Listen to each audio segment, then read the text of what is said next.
কত টাকা থাকলে কোরবানি বাধ্যতামূলক? কোরবানি আসলে অনেক ইমামদের মতে ওয়াজিব, সেটা বাধ্যতামূলকই বলা যায়।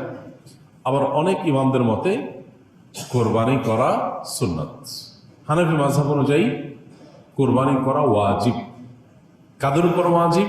যাদের কাছে যাকাত ফরজ হওয়ার মতো সম্পদ আছে, সেটা 1 বছর যদি নাও হয়, সম্পদের বয়স যদি 1 বছর নাও হয়, যাকাত দেওয়ার জন্য 1 বছর বয়স হইতে হয় সম্পদের বয়স, কিন্তু কোরবানির জন্য 1 বছর বয়স হওয়া লাগে না। এটা হলো যাকাত এবং কোরবানির মধ্যে পার্থক্য।